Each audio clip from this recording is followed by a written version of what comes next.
I'm Jackie Lucky, your financial planning maestro. This series of podcasts is aimed at financial planning professionals and also those who are looking to enter the financial planning profession. We will be talking during the podcast about all things certified financial planner certification related, talking to other CFPs around the world, and also we will be dropping in on some new entrants who've just entered the financial planning profession, and we'll be checking up along the way on a regular basis with them to see how they're getting on. I hope you enjoy today's podcast.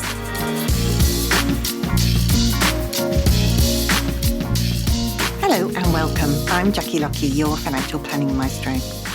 And in today's podcast, we are revisiting our two new entrants to the profession, and that is James Winship and Megan Wicks. Hello to the pair of you. Hi there. Hi, Jackie. Thanks for joining us again. Now, it's been a few months since we caught up, and I'm really eager to hear from the pair of you how you've been getting on, ups and downs and things that you've been celebrating. I know that Megan in particular has been celebrating, but more about that in a moment.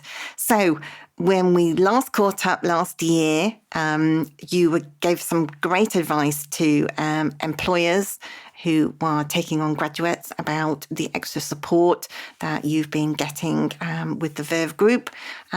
So, James, let's start with you. Tell us, what have you been up to since we last met? So since we've last spoke, it's really been pretty much non-stop paraplanning for the last couple of months. I think we've been an outsourced paraplanning company. It's definitely seemed like Christmas has been one of the busier periods for us. I think with advisors wanting to get as many client meetings and reports completed before the Christmas break. So over the past couple of months, I think particularly through the back end of October and November, you could really see that the number of cases that were being submitted to our system was really increasing. So it became a bit of a challenge for us to try and get them all out in time and make sure we kept all the advisors happy. Yeah.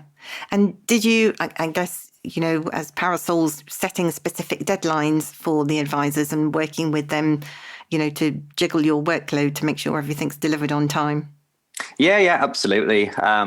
So we have our we have our turnaround times, and I think our relationship with the advisors, that it has to be a little bit give and take. So I think towards the back end of Christmas, there's a general acceptance that, look, we'll try and get out as much as possible. However, they have to accept that we've got many cases in our systems, and we'll work through them as quick as we can. So I think day to day, it really it helped me develop, I think, the Christmas push, because it just involved keeping up to date, or trying to keep up to date, trying to keep the advisors up to date with our progress as much as possible. And trying to, whether it was following up a case that's been on hold for a while, whether it's been some documents that a provider hasn't provided that we've asked for. So it was a real experience. It was a real challenge, but I think one that we all really quite enjoyed in the end. Yeah. So much of it is about communication of your time management, isn't it? Rather than not just the doing of all of those things. It's keeping everybody in the loop to make sure that everybody's confident and happy with, how things are progressing. Oh, yeah, absolutely. And I feel like most advisors, they'll accept that every now and again that there might be a little bit of a delay with a case. But as long as they keep updated, they understand these things happen. It's not necessarily anybody's fault. So, yeah, I think that's been something that I've really enjoyed, actually. I feel like, I think I mentioned it in the last time, I purchased a diary, and that's really helped me. And I think that's really helped me come on leaps and bounds as a paraplanner in this period. Yeah, getting organised and then giving you the confidence to say, actually, something is going to be late, or, when do you need it by? Yeah, absolutely. Yeah, great, fantastic. Well, it sounds like you've been really developing your interpersonal skills then over the last couple of months. And Megan, what's been going on in the world of apricity compliance? Yes, so since we last spoke, Jackie, it's been very manic. December was incredibly busy for us as a Pricity. We had a lot of client meetings to squeeze in. So that facilitated a lot of admin work off the back of that to finalise before the end of the year. We've just started a big campaign. It's been spearheaded this month where we're offering clients to sign up to our system and use our tech for £1 a month. Wow. So needless to say, we've had a lot of traction from that and we're gearing to have a really busy 2022. Wow, that's fantastic, isn't it? So, Yeah. That's just a great start to the year. £1 a month, blimey. I know. Sign me up. Where do I sign up? Sign me up. I don't need any compliance, but sign me up anyway. I don't mind.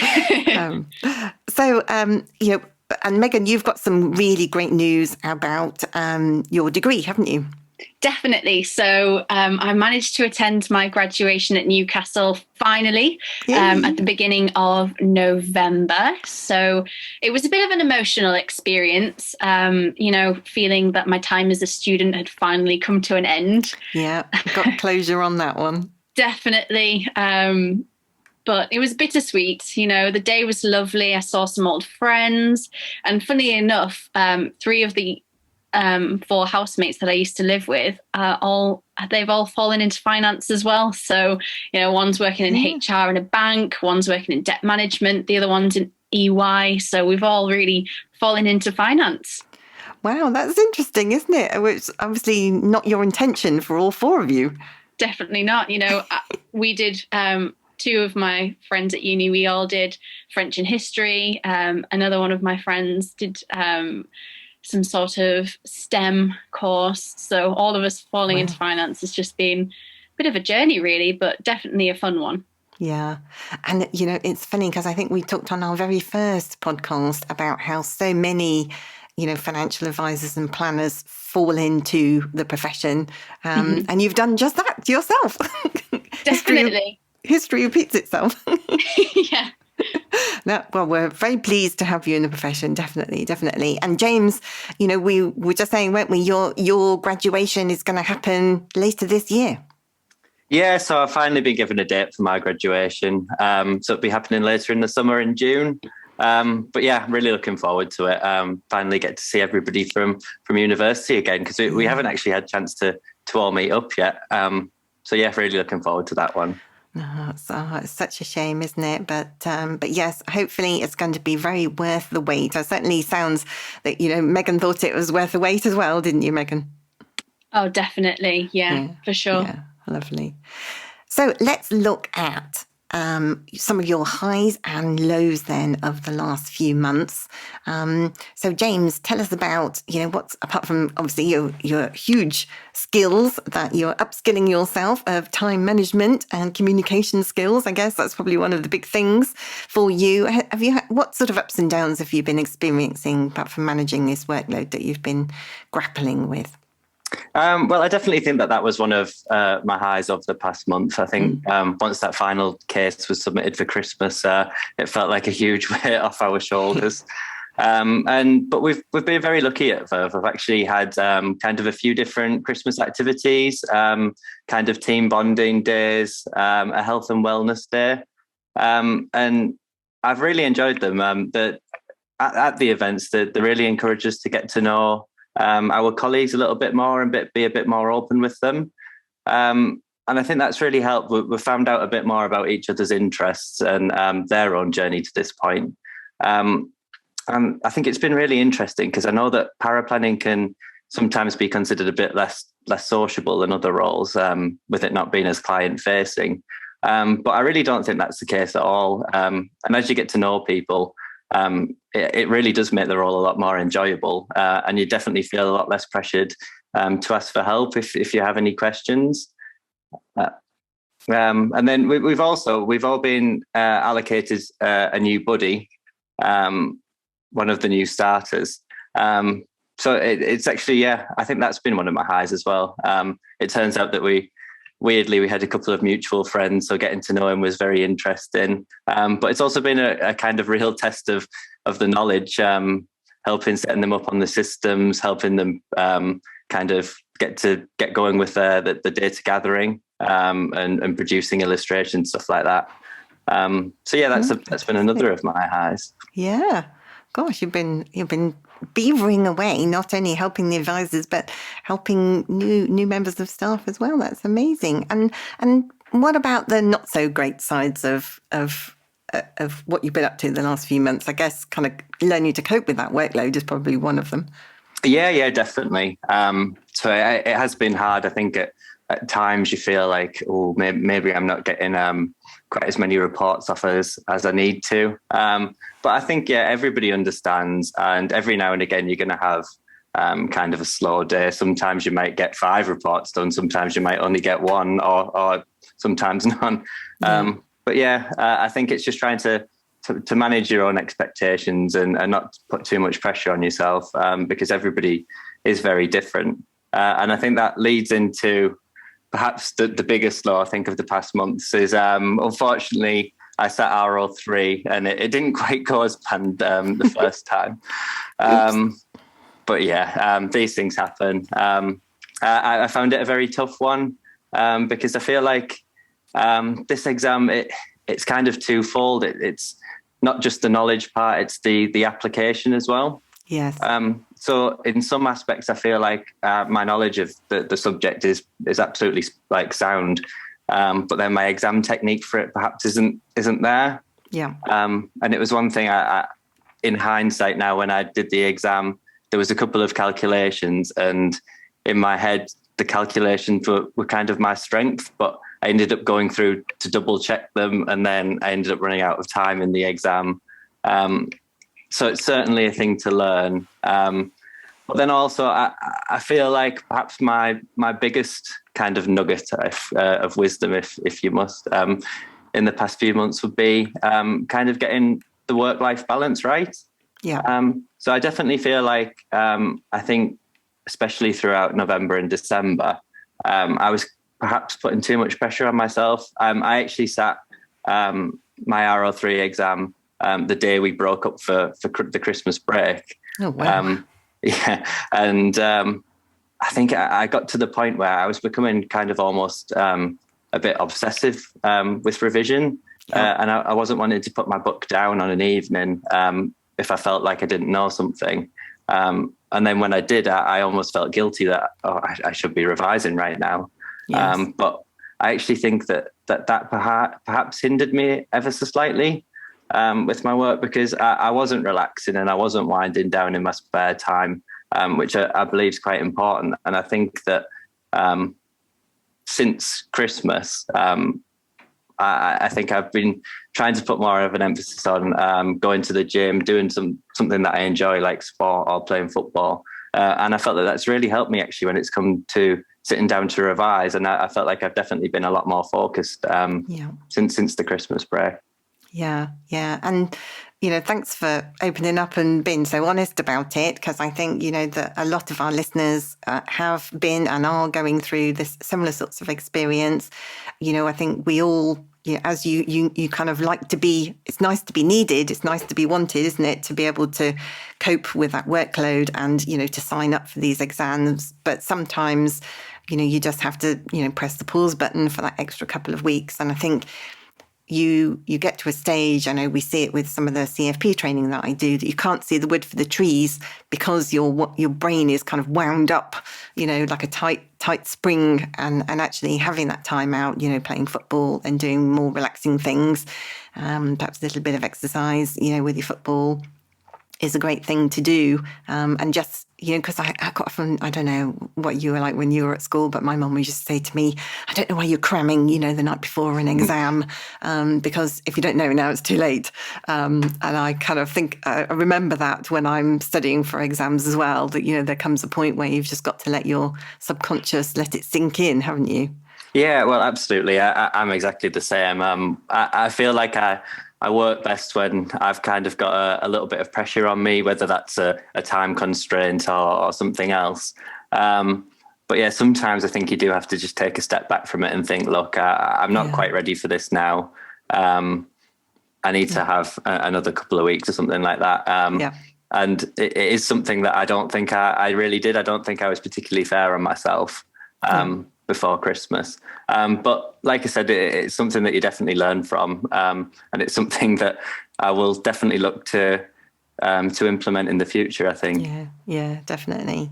And keep an eye on it, and as, particular times of the year, you'll find that you'll get more busy than usual, and, it'll ebb and flow a bit, and just, kind of be conscious of, the end of the tax year, and obviously this time of the year in January, things are all a bit manic, aren't they? So, yeah, but yes, great that you are recognising it so early on in your career as well, because I think so many financial planners, compliance officers out there, just kind of get their head down and think that actually that's part of their job. That's kind of part of what's required.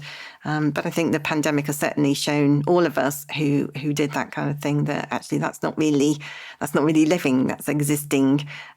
So it's great to hear that you are taking those steps to, obviously protect yourself, healthy and well-being as well. So Megan, what have you been up to? What have been your highs and lows, other than your getting your degree and graduation ceremony? What have you been up to the last few months? So in terms of my lows, really just to echo what James said, it's definitely been my experience as well, with RO3 and specifically with CII. For instance, I went to sit my exam on the 13th of December, actually, but the online invigilator system that the CII use hadn't correctly acknowledged me. So I got there, sat down, and they wouldn't release my paper. So I know, all fun. So I had to rearrange, but because it was getting close to Christmas, I thought, you know what, I'll just let myself enjoy Christmas and I'll book it for the 4th of January.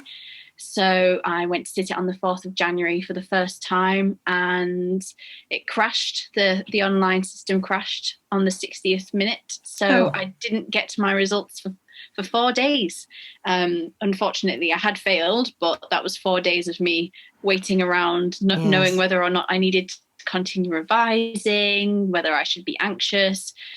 So ultimately, James and I, we're going to go to the test centre up in Gateshead, so we can try and sit that physically, try and avoid those virtual problems. Yes, yeah. Oh dear, it's tough, isn't it, when things like that happen, and it's hard when you've put in all that work as well, and then it's kind of like you get there and they go, nope. Yeah, you go, definitely. I know. I think it's just one of those struggles that we have to face now. We're working from home and, you know, the virtual world. I think RO3, it's just really dry. We mentioned this last time we spoke. I've just really struggled getting into revision.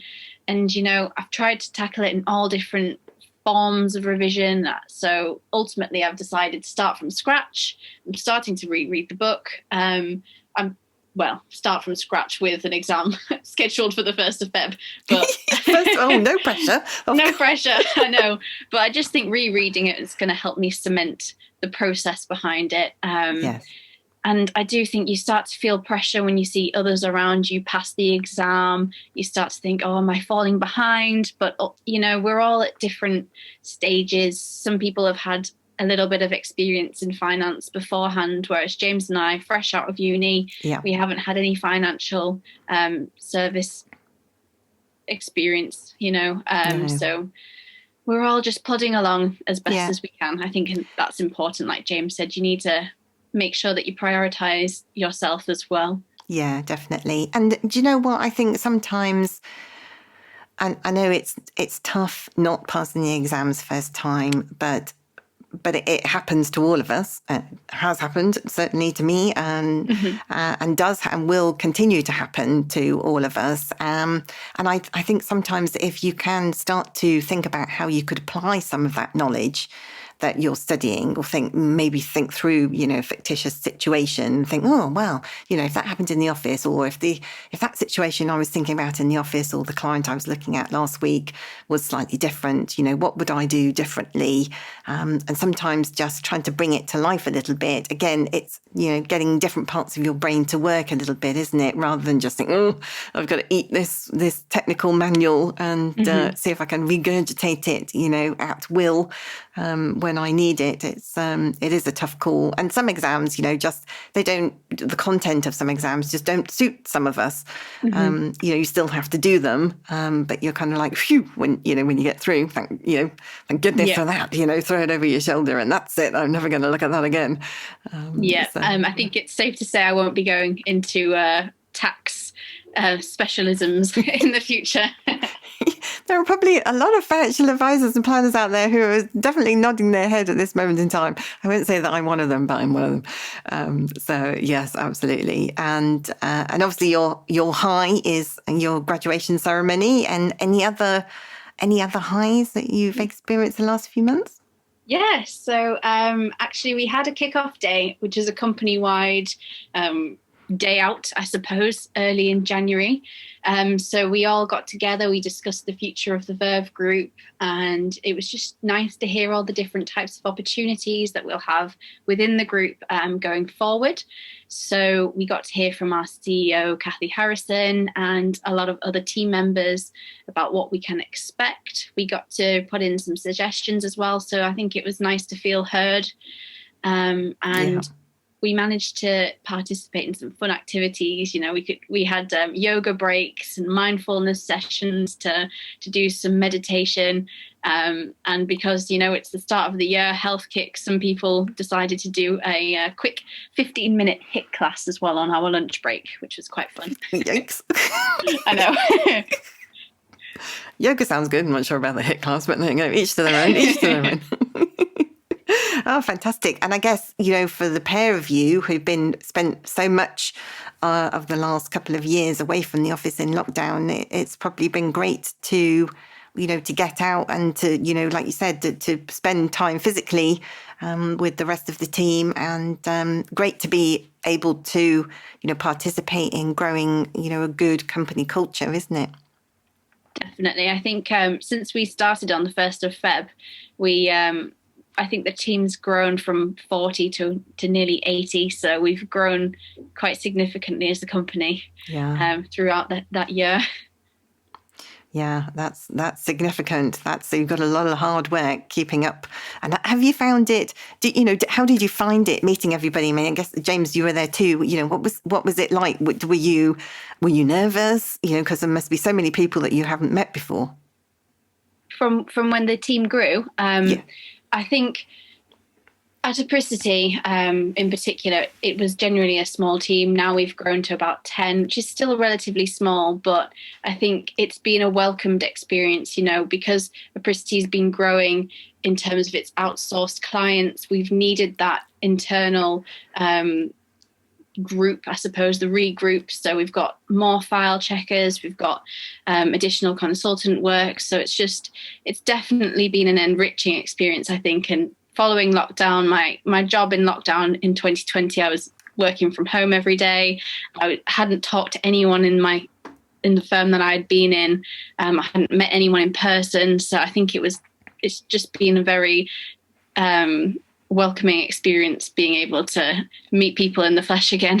Yes, it makes a difference, doesn't it? It kind of enriches our lives, I think, more than we perhaps appreciated it did in the past, with our nose to the grindstone all the time. So that's fantastic to hear. And James, just coming back to you for a minute, what sorts of things have you got on the horizon in the next few months, apart from the pair of you kicking that tax exam into the long grass and passing it and never seeing it ever again for the rest of your days? What other sorts of training have you got going on? Have you got anything planned? Well, I was going to say fingers crossed we get out the way. I think, as I touched on previously with our with the new buddies, it's really just helping them get to grips with kind of their role. So they've started off. They do a few online courses to start building up their knowledge. And then they start applying it to the data gathering side. So we've really been quite involved with helping them, helping check their work so far, kind of helping them get familiar with the different kind of products and the different kind of cases that they might be dealing with on their journey. So I think it'll just be a little bit more of that for the time being. I know that my buddy, he's called Tom, he's actually training to become a paraplanner himself. Great. So it's actually been quite good. We've been able to kind of, he's been asking me, it seems like a million questions a day, and it's usually me, the one that's asking all the questions. So it's been, it's been quite an experience. It seems like roles reversed. That's been kind of a real test of my knowledge and to see how far I've come. It's been actually a little bit of a confidence boost because I still feel like a newbie myself into the financial world. But then you suddenly start to realize how much knowledge you've kind of accrued over the past year. Yeah. So that's been very fun. I've got to say as well, Verve are very good. They encourage us to kind of attend as many virtual seminars as possible, whether it be about different paraplanning kind of fundamentals. So I know I've sat through one regarding templates, and it was interesting just picking up like different tips from more experienced paraplanners from kind of different companies and different ways of operating, of just how they assemble their templates, how they assemble their reports. So that's been really interesting to pick up a few tips on.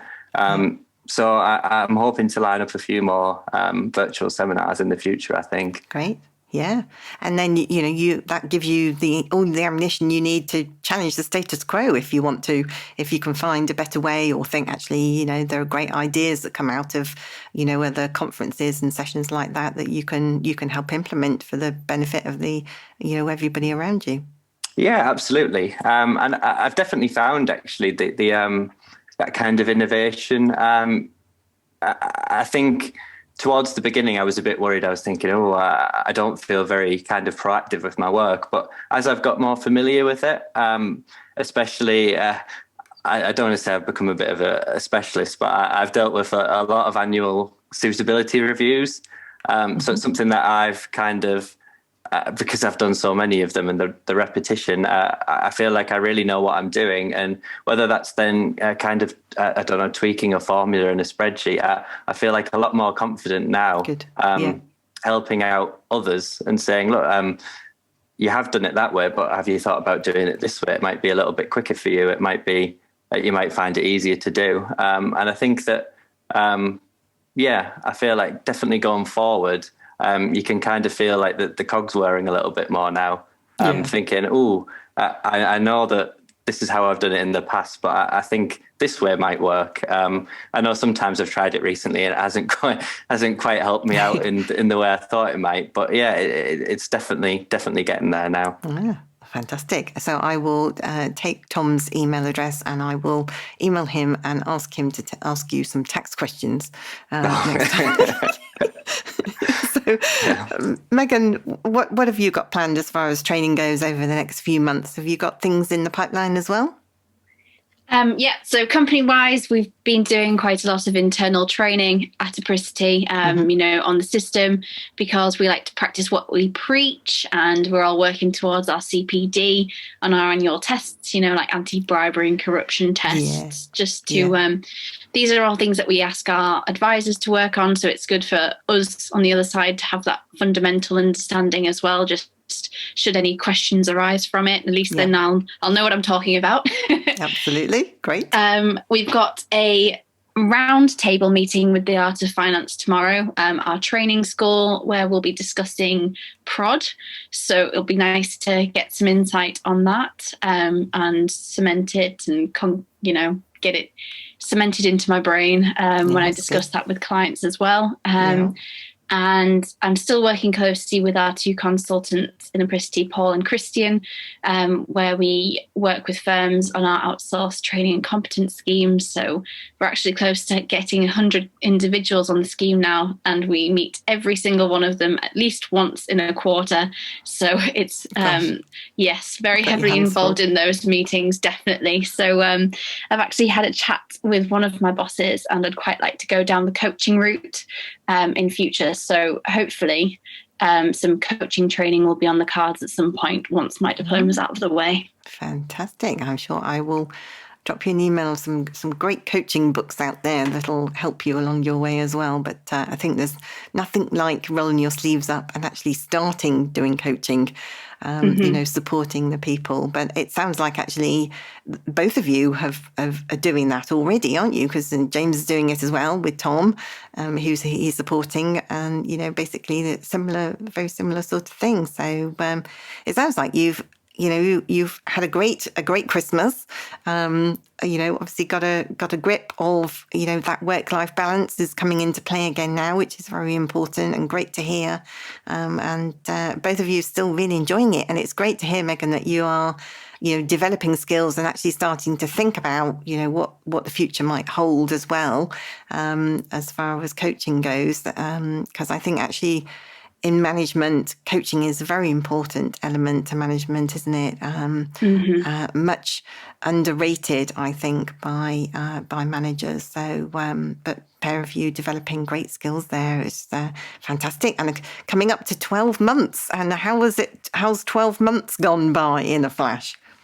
Oh, so quickly. I can't believe that we've been here a year. And, we've already got 2 exams out of the way. Hopefully we'll have had our 3rd passed on the day that we've started our second cycle of the grad scheme. So I think it's been a bit of a whirlwind. We've had exposure to different aspects of the company. We started doing DGing, data gathering, and then onto power planning.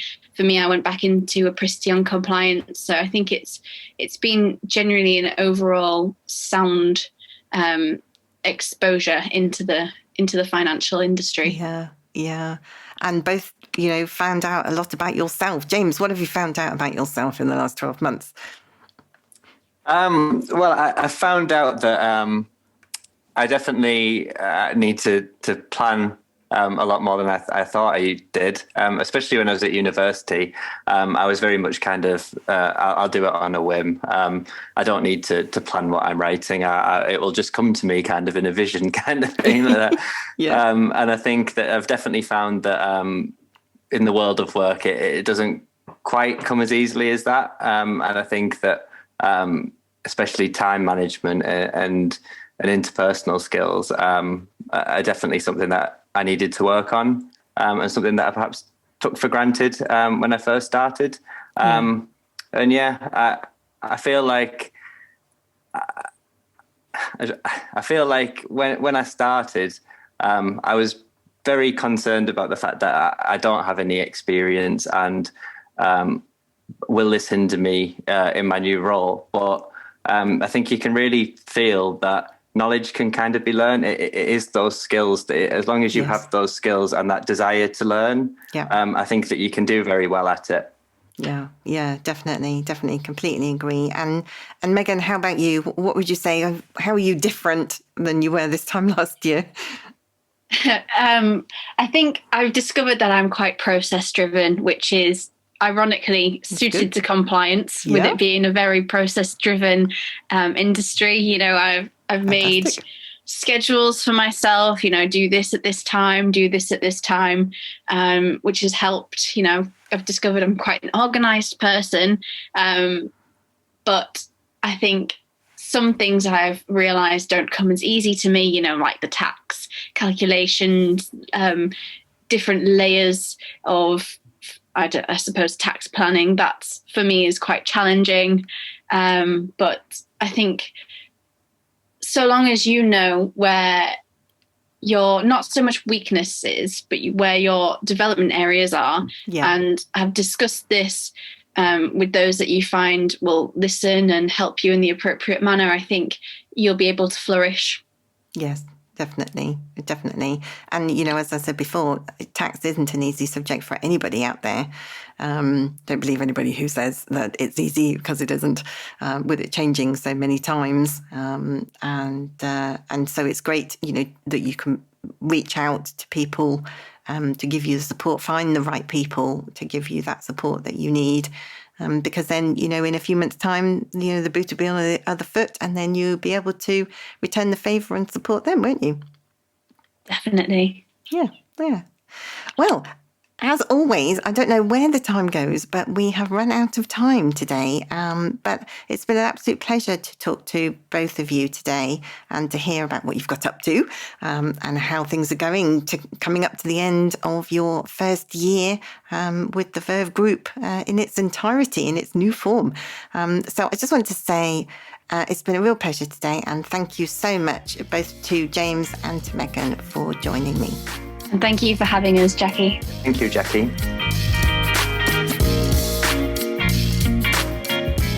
I hope you enjoyed today's podcast. It's really interesting, isn't it, to listen to other people's points of view about different things, all relating to our wonderful financial planning profession. If you know anyone who might be interested in listening to any of these podcasts, please pass on our details to them. So that's it from me. Join me again next time when we'll be talking all things certified financial planner related and also dropping in on our new entrants to the financial planning profession. Bye for now.